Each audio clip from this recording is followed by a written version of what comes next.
This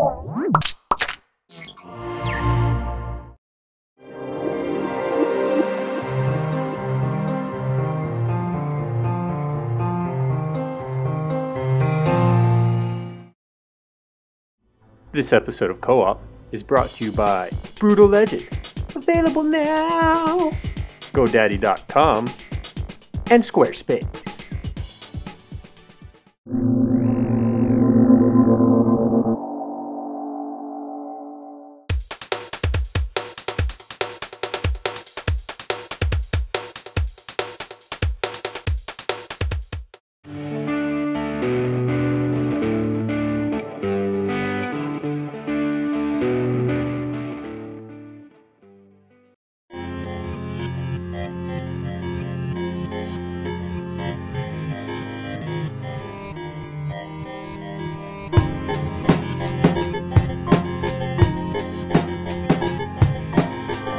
Hey everybody, I'm here in Japan for Tokyo Game Show, but games aren't the only cool thing about this area. Let's check out some of my favorite spots.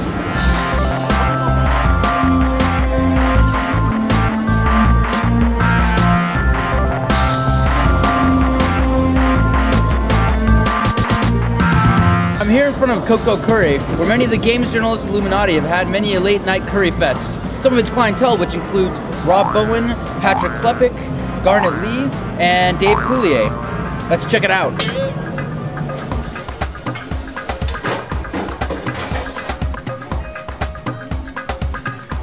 So how it works is you start off by picking your curry sauce. You then move down to the quantity of rice, varies of course, and you choose your spiciness. It goes from 1 all the way to 10. I'm usually about a 7. Let's see, your extras, I'm adding garlic, and let's see, now flip through here. Wow, this is a big menu. I'm gonna pick out my drink, which is here. I'm gonna get a Coca-Cola. So they scoop out the curry, serve it over your plate. Get some garlic bits here. Just kind of sprinkle them over there.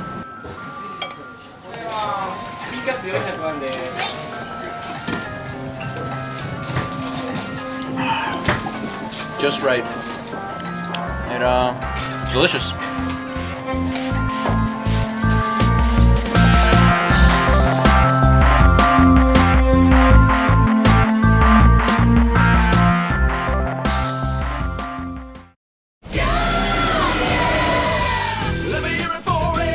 Battle through a world of heavy metal in Brutal Legend, the new epic action game from EA and legendary game designer Tim Schafer's Double Fine Productions. Featuring the voice of Jack Black as legendary rock and roll roadie Eddie Riggs. Go to brutallegend.com for more information.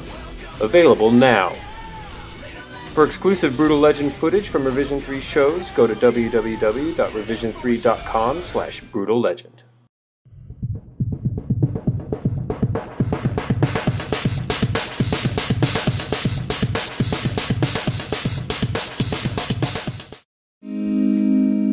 Pretty good for DLC, huh? Yeah, it's amazing how, you know, it's so expensive, but you feel like, all right, that was totally worth it. It's high production value. It's like professional quality acting. The cinemas are cut really well.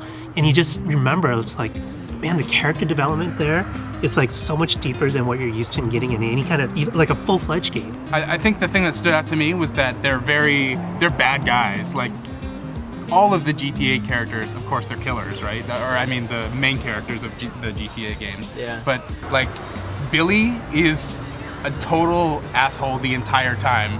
From the moment you meet him, like I wanted that guy dead. Hey, good to see you, Bill. Man, I thought you was dead. Jim, start up the bike. Whoa, hold on. Wait, please. No.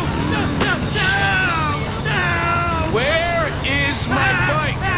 Freak, you ugly fuck! Okay, listen. The Angels of Death took it to that place in Northport. What the fucking Angels of Death? Thank you. Yes. Thank you! So this is funny because in the beginning, I actually thought for a moment, I'm like, I'm going to be Billy because I'm going to be the leader of the group. I thought the same thing. But I like Billy. I'm like, this guy's a crazy son of a bitch. This guy is a grumpy, jaded, just a whiny little bitch. The whole time, he wasn't whiny. Yeah, he's I like. didn't want to like him the whole time. I didn't want to. That's why I thought the same thing. I was like, oh, Billy's a real badass. You guys are all right. Well, I guess that says something about the difference in personality that like you guys have and that I have. Like, I immediately saw that character and was like, this guy is like bad for business. He's bad for like he's bad. He's Biker gang.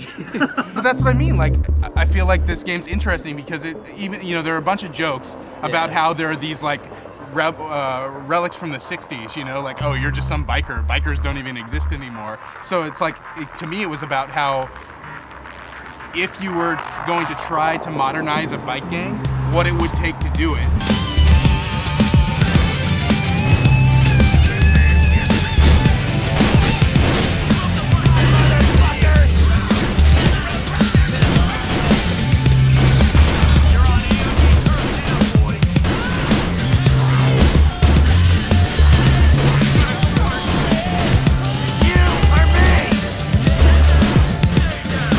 So what Cesar just said, it's like, what's the fun of playing a biker gang if you can't just let loose and just be like, But is that fuck the police, fuck authorities, fuck what the other gangs think. We're just gonna go out and do what we want to do. That's the game I played.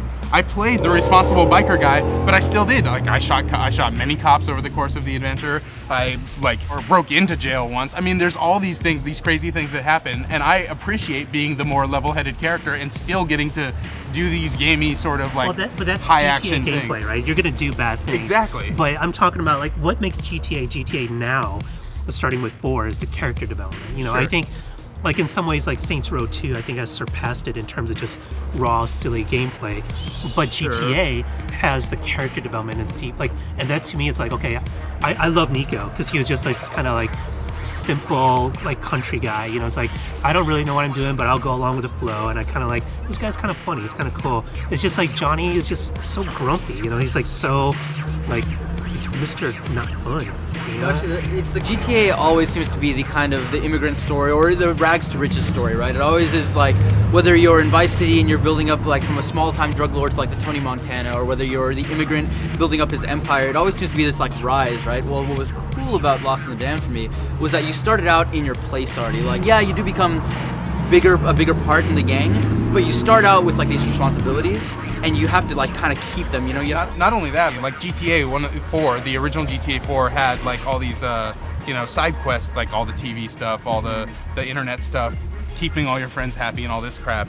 And this game, you have all the friends and stuff, and you sort of keep the biker gang relationships up, but not even that. Like, it's pretty much just everything's already set up. You can use whatever you want. It's like having a cheat code right at the beginning of the game, and I really, really appreciated that. Well, what I liked is that it just gave you a different vibe altogether right from the start, right? The character's so different from Nico. Yeah. Your organization's so different, and then the attitude of all the supporting cast, and like you said, bikes. It's like, so basically they're like saying we're going to give you more GTA, but it's going to feel as different from GTA 4 as possible, without making it feel like a completely different game. And they succeeded it also by like having you start your base camp is in like the least traveled part of the map that you ever saw when you were in Grand Theft Auto 4. So you're starting in Alderney, and you're starting in this part that you probably didn't go to that often. So at the beginning of the game, even though I was still back in Liberty City, it felt the same but different. Like, I felt like I was in this new part of the town that I wasn't really familiar with. And so, of course, later as it goes on, you start to see all these familiar places that you begin to recognize very well. But I thought it was really effective to put me in a spot that they knew that I wasn't going to know very well from the get-go. And then there's the color correction. It seems like they slightly changed the color correction and then they added more film grain to it. And I think the game looks just incredible, like way better than GTA 4. And I think the lip syncing is better on the characters and the dialogue is better. So the overall production of it from the get-go just feels like a step up from Grand Theft Auto 4 to me. So the interesting thing is the grain I found is actually optional. You can actually go in and turn that off. My question is, was it in Grand Theft Auto 4? No, it wasn't. It was like especially when it's raining and it's gritty and you're riding. It's like this almost like Taxi Driver-ish Scorsese feel. That's like super dark. It's like you're Travis Bickle fucking running through this dark, dirty city. It feels way dirtier. Now I wanna be a dog. And now I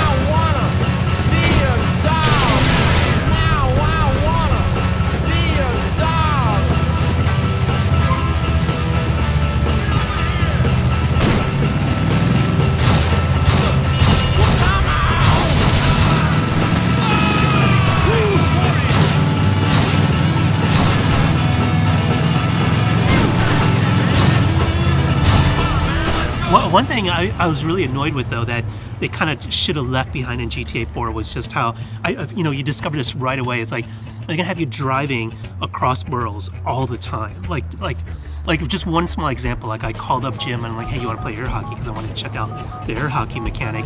And it's like, I look at the map and it's like, why did you have to put the only air hockey place available to me, like across the bridge, all the way over here?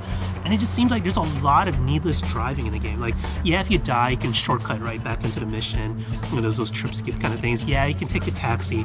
But a lot of times you just have to, from point A to point B, you have to take these long, painfully long drives. And I'm just like, I'll hand the controller to my girlfriend because she doesn't mind driving. I'm like, you get me there, I'm gonna go get a snack and then tell me when you get there. I totally understand your complaint if I didn't like the driving, but like, I never took a taxi once. I only restarted missions when it would like not take away too much of my cash. So I drove everywhere. I did every side mission. Like, I drove a lot in the game, and it's the part that I like the best. Yeah, the physics are really good, but there's still a lot of quirks that I find that are still like there. The GTA quirks, like there are times like when I've been in a race and I hit a curb and my guy just does like a 360 in the air and it's still really annoying, you know? I still would argue that like those are problems that any developer is going to run into when they try to make a game as open and large as Grand Theft Auto, and the good outweighs the bad in this case. Like for every quirk that you get, there's something that's more amazing. Like little things, like I would be driving into a warehouse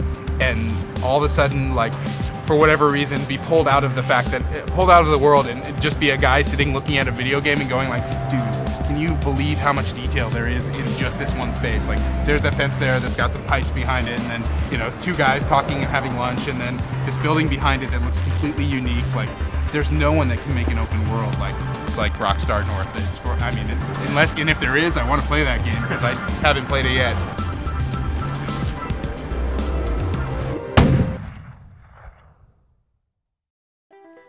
GoDaddy.com makes it easy to customize your own virtual dedicated server. Choose one of 3 popular plans or select your own Linux or Windows server with all the plan options you need. Plus, enter code CO4 when you check out and save an additional 15% on any order of $75 or more. Some restrictions apply. See site for details. Get your piece of the internet at GoDaddy.com. Yeah? Good? All right.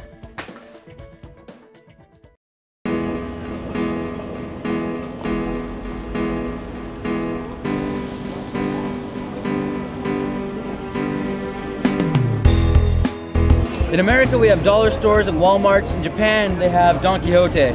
It's a store where you can find the weirdest and coolest stuff all in one place, all in one huge 4-story store. You guys gotta check this out.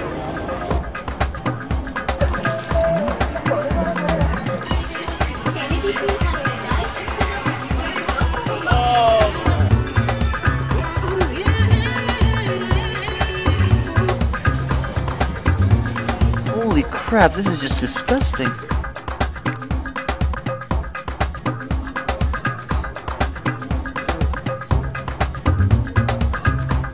They have an entire Michael Jackson ripoff section. They have Star King Captain Black, Star King Moon Prince, and of course Star King Zombie Man. Michael Jackson out of Thriller, and some really scary looking dude portraying him. Yeah. Black Man Speedo. It's crazy. So of course no department store would be complete without a video game section. But they've got everything lined up in kind of a weird order. Let's see if we can wrap our heads around this. So we got Tom and Jerry,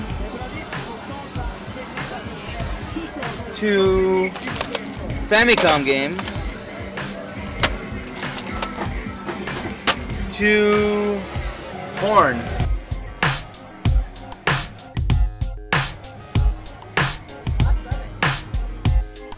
This is weird.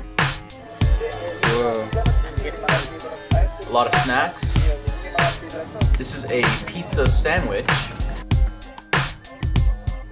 An Obama mask. It's our president, embodied in latex. Hey, how's it going?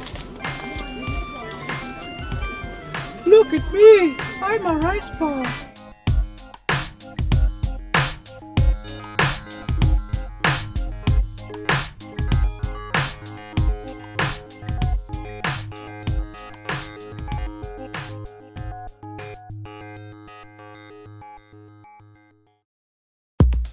So when you were a kid and you were playing Street Fighter 2 for the first time, tell me all about the crazy mispronunciations that will go down at your arcade.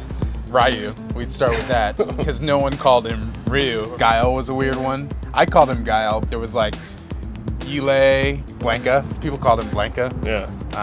I don't know. I still call him Ryu. I know better which way, but His name is Ryu. He's always gonna be Ryu, yeah. And you know, my wife, whenever I say it, she's like, "What the hell are you calling him Ryu for?" You know, if there was a game character in Japan called Mike, what would you think if we were calling him BK? Round one, fight! Street Fighter 2 was my life when I was a 6th grader. My friends and I would find whatever the newest Pizza Hut or this place at the mall just got a new Champion Edition machine. We got to get there before the joysticks are screwed up because too many people have played with it. All the buttons work on this machine, so this is the one we got to go to. That was what we did for probably 2 years of my life. Yeah, and that's unbeatable. I mean, to be able to play it with people around you all the time, people who are equally into it. Start playing at 7 o'clock. Next time you look at the clock, it's like 10:30. You're by like, you know, match 126, and you haven't said a word to your friend in like 2 hours. Yeah.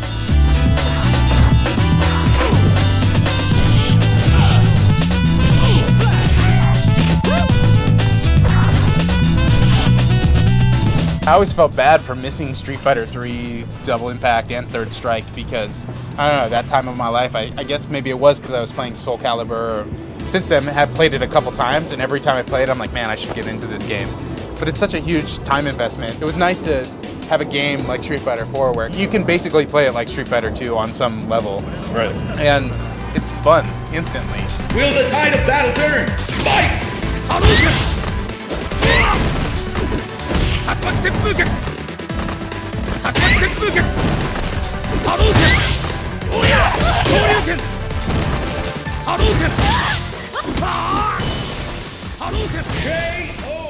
Think back to older Street Fighter games, like, you know, even Alpha 3, which wasn't as exclusive in terms of its mechanics as Street Fighter 3, right? There was still some pretty hardcore stuff in there, you know, like remember the Alpha counters, you had to have very precise timing in order to execute that. A lot of the crazy Vism chains, you know, that was one of the special modes that you could pick a character selection that governed how your specials worked. The thing that I like most about Street Fighter 4 is that there's a lot of stuff in there that kind of allows for a lot of variety within a character's broad set of moves, but it's a lot easier to execute this time. Pretty much every special move in the game, with a few exceptions, you could do an EX version of, and it just kind of flips up the properties in sometimes really significant ways. If you look at Akuma, he's kind of got the Shin Akuma moves. Like if you do a EX version of the air fireball, it's a double fireball. Totally. Or a Sonic Boom from Guile that's like ultra fast when you do the EX version of it. Sonic Boom!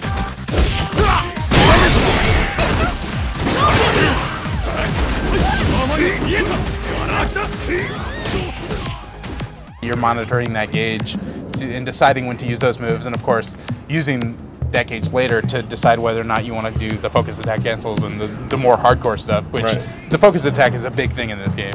If you press the buttons, you do like a strong move. If you hold them down, you can make it unblockable. It's got three states. The focus attack dash cancels, where you know you start the move and then you dash out of it and it cancels it, and that's cool for changing up the gameplay. But it was only when I started going into the challenge modes, they show off the moves and it's like do the focus attack after you do a jumping fierce and a connect. And it just, you know, totally changes up the way these moves work. You know, you could do the focus attack after a special connects, and then, you know, if it's blocked, you could do that to cut your losses. If it connects, you could do it to double up on something else. It's a good way to like goad and lead opponents, but I don't know. I think what's most significant about them is that they're just super easy to execute. You know, it's just simply a matter of hitting 2 buttons. But the timing is still as hard as it's ever been. You know what I mean? The normal super moves, I feel like it's more lenient. You know, to do a fireball is easier now than maybe it's ever been. But to do a focus attack dash cancel amid a combo, that is just as hard as it's ever been in a Street Fighter game.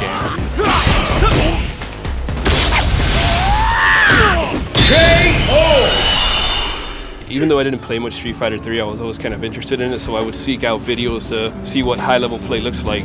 Whenever I do that in Street Fighter 4, it really feels like they're playing a totally different game. A game that is more restraint, that is more about feinting. There's like just such an economy of movement between two expert players. Like, they're scared to even begin to whiff a move because they know what punishment is coming, you know? Like, exactly. I'm the kind of guy where as soon as my ultra thing is filled, I'm like busting out the Raging Demon to shave off whatever bit of health the guy has left. Somebody like me who, you know, is moderately into 2D fighters can go in there and get something out of it, but there's this whole other stratosphere where these guys are playing this game that is, it's mostly happening in their brains, right? Right.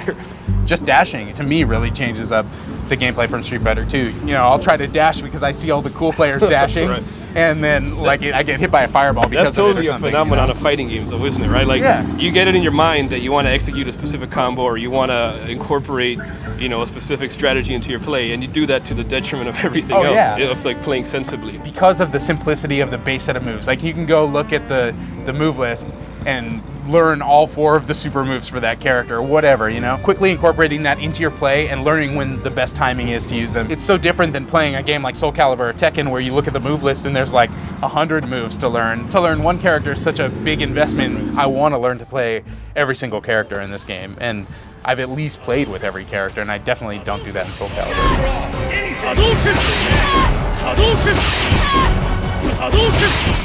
When I go online, I kind of want to do well, you know? So I want to go in there with a character that I could immediately feel competent and conversant in their moves. So I've been going with Balrog, you know. I'm curious, like, how do you do it? Do you just go through a spread? The times that you and I have sat in a room together and played, I really want to try, not necessarily everyone on the map, but a wide variety of characters. If I just like play Ken and Ryu during that time, I'm cheating myself out of like the true enjoyment that can be had with this game. When I play online, and I have been playing ranking matches mostly, I definitely don't want to play as Ken and Ryu. Those characters are played so much more frequently against me than any other character. And by the way, everyone, dude, no one ever fucking chooses their character before I do. All right, you waited 5 seconds before you went ahead and chose Ryu anyway.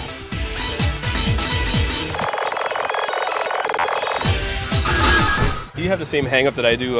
The fact that a lot of these characters in the game are kind of like console bonuses, it makes it hard for me to take them seriously. My perception being that they weren't weaker or something. Not weaker, but they weren't balanced to like be taken seriously in the context of like whatever this competition I'm never going to participate in. Like, does that affect you? I've never liked Cammy in any game that she's been in, but I play her here and it's fun for me. Like, I don't know what they tweaked, what they did, or if she was always that cool, but for whatever reason, like, I enjoy playing her here. I enjoy playing Fei Long here, and I never did before because I don't feel that those characters had less effort put into them. Yeah, I am somewhat disappointed by the fact that some characters are locked. I really don't like the they should all be unlocking from the get-go, right? Yeah, like, I don't like unlocking characters. It's not fun. I'm totally fine with them locking away content, but I'd rather it be the costumes, the backgrounds, extra art, like that dumb stuff. Like, the gameplay shouldn't really be affected by the fact that I haven't played the single player for a while when it's such a multiplayer focused game.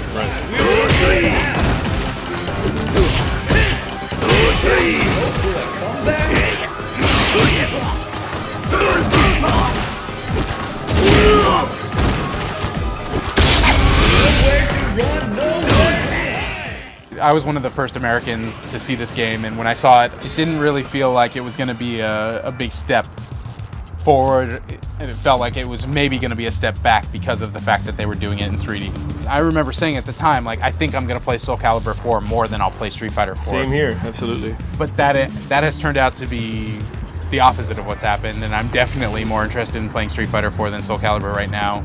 There's been this urge since it came out for me, when the moment I wake up in the morning, to get online and keep hitting the ranking match thing over and over and over until I can find a good match, hop in and play, and I can always just do one more. Playing this online, you know, that whole routine where you're just like trying to go for one more, it totally harkens back to those moments at the arcade where, you know, you're gonna be 10 minutes late to going back to school, but you're gonna just drop another quarter in and get in there. Yep. What if life was like Squarespace? Squarespace is a publishing system for anyone looking to build a blog, portfolio, or any kind of website. Squarespace offers a uniquely flexible tool for just about anyone, no coding experience required, to build high-end, complex websites with the same functionality and uniqueness that you find on some of the highest trafficked pages on the web. Good taste not included. Sign up today and use promo code COOP.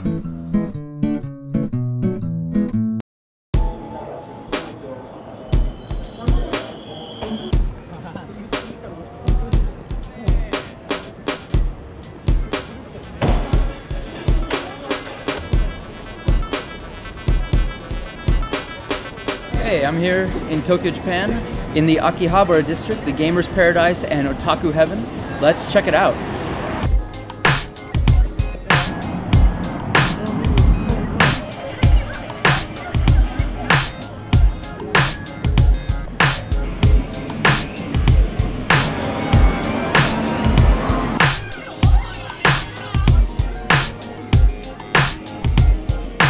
I've stumbled into the seedy underbelly of Akihabara, where an underground tournament is going on right now. Let's check it out. Look at them. Card gamers. The most degenerate of all gamblers.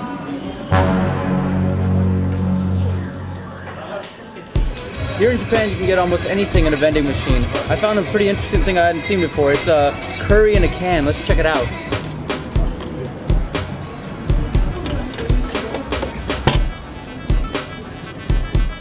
Little did I know that this is actually a cold curry in a can. I guess I could have gotten hot.